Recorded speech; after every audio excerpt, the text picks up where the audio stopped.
बिस्मिल्लाहिर्रहमानिर्रहीम।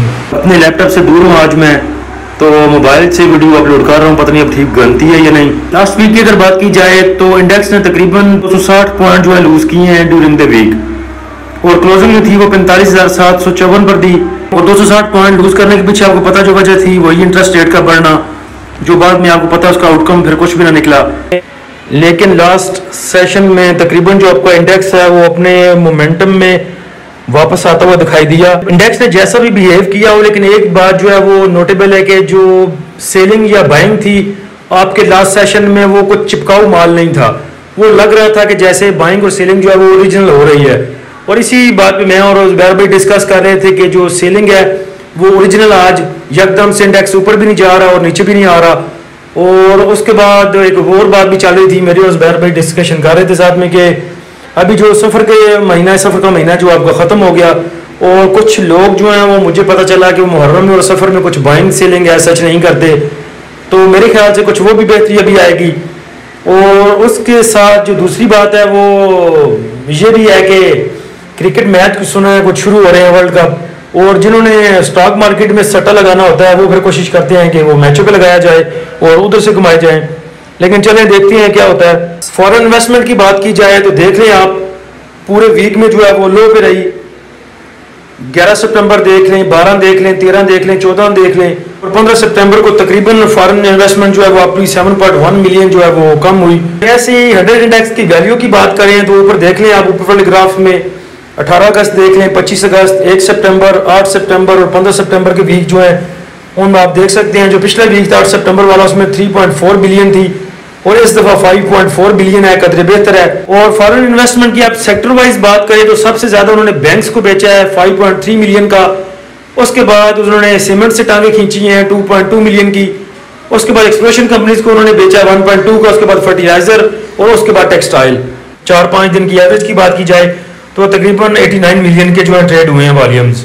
KSE 100 index के sector market capitalisation की बात करें तो बैंक्स के देखें तो -2.2, एक्सप्लोरेशन कंपनीज -1.1%, उसके बाद फर्टिलाइजर -1.8%, सीमेंट जो है 1.6% में पॉजिटिव में, और टेक्नोलॉजी जो है 1.2% जो है माइनस में। उसके बाद मोस्ट एक्टिव सेक्टर की बात करें पूरे वीक में तो सबसे आगे बैंक्स हैं 26 मिलियन के साथ, उसके बाद पावर 14 मिलियन के साथ, cement 12 million, exploration companies 9.7 million और marketing company 6.6 million. Most active stocks की बात करें तो सबसे आगे BFL है 13 मिलियन के साथ, उसके बाद MLCF 8 मिलियन के साथ, KEL 7 मिलियन के साथ, 7.9 आप 8 कह लें, 8 मिलियन वो भी तकरीबन सेम है MLCF और KEL। उसके बाद MCB 6.1 मिलियन और PPL 5.7 मिलियन।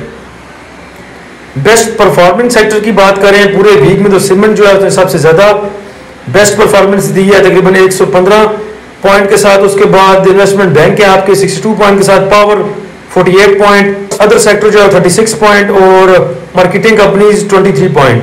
पूरी परफॉर्मेंस की बात करें तो बैंक सबसे आगे हैं -225 पॉइंट, उसके बाद fertiliser -100 point, exploration companies -64, food जो है वो -41 और technology sector -41। Best performance stocks की बात करें तो सबसे आगे DAWH है 66 पॉइंट के साथ, उसके बाद लक 56 पॉइंट के साथ, हबको 47 पॉइंट, PSEL 38 पॉइंट और PIOC 18 पॉइंट। बुरी परफॉर्मेंस की बात करें स्टॉक में तो सबसे आगे MCB -77 point, FFC -50, Engro -50, HBL -41 और MEBL -34। ओवरऑल इन्वेस्टमेंट ने जो पार्टिसिपेशन शो की है इस वीक में वो पिछले वीक के मुकाबले में तकरीबन 25% ज्यादा है। फॉरेन इन्वेस्टर जो है आपका वो सेलिंग पे रहा है पूरा वीक में, और उन्होंने टोटल जो मेरे ख्याल से सेलिंग की 9.67 मिलियन की है, जिसमें ज्यादातर जो है वो बैंक्स में थी तकरीबन 5.3 मिलियन की। तो मुझे लगता है कि जो इंटरेस्ट रेट बढ़ने की खबरें थी उसको सुन के फॉरेन इन्वेस्टर ने बैंक्स को खरीदा था ताकि आगे जाके इंटरेस्ट रेट बढ़ेगा तो बैंक्स में फायदा होगा। जब उन्हें पता चल गया कि इंटरेस्ट रेट नहीं बढ़ रहा तो फिर मेरे ख्याल से उन्होंने बैंक्स में टांगे खींच ली बैंक से अपनी और बैंक से निकल गए। इसलिए आप देख लें कि बैंक सेक्टर में आपको सबसे ज्यादा जो है माइनस पॉइंट नजर आ रहे हैं। और सेक्टर वाइज बात करें तो बैंक्स, फर्टिलाइजर और एक्सप्लोरेशन कंपनीज ने आपके इंडेक्स को नीचे लाने में जो है वो काफी किरदार अदा किया, और इन्होंने पॉइंट्स लूज किए बेतरतीब तकरीबन 225 पॉइंट बैंक्स ने 100 पॉइंट, फर्टिलाइजर ने और 65 पॉइंट जो है वो एक्सप्लोशन कंपनीज ने। अच्छा, नेक्स्ट वीक की बात की जाए तो बोर्ड मीटिंग आ रही है, इसमें लक की और पीपीएल की। और आगे जो सेक्टर है आपने जिसमें नजर रखनी है आपने स्टॉक्स पे, उसमें पीआईओसी है, सीएचसीसी है, क्वाड सीमेंट और आईएलपी है। बाकी मैं लैपटॉप से थोड़ा दूर हूँ, तो फैसल बैंक जो है वो अच्छे रेट्स पे मूव कर रहा है, अभी तकरीबन 21.57 है, और वो हाई इसका देखें ये 32 तक भी गया है। तो फैसल बैंक को आप थोड़ा थोड़ा जो है एक्युमुलेट कर सकते हैं, उसे अपने पोर्टफोलियो में रखें। इसके बाद एक दो और स्टॉक्स भी हैं, वो कल फिर ग्रुप में शेयर कर दूंगा। और इसके अलावा आप इफर्ट का मैं आपको पहले बता चुका हूँ, उस पर भी नजर रखें। इसके अलावा आप पार्क सुजुकी मोटर पर भी नजर रखें। उन्होंने अपने को मेरे ख्याल से जो नॉन करंट लाइबिलिटीज हैं उसमें मेरे ख्याल से उन्होंने कुछ पेमेंट की है, तो आप पार्क सुजुकी मोटर पर भी नजर रखें।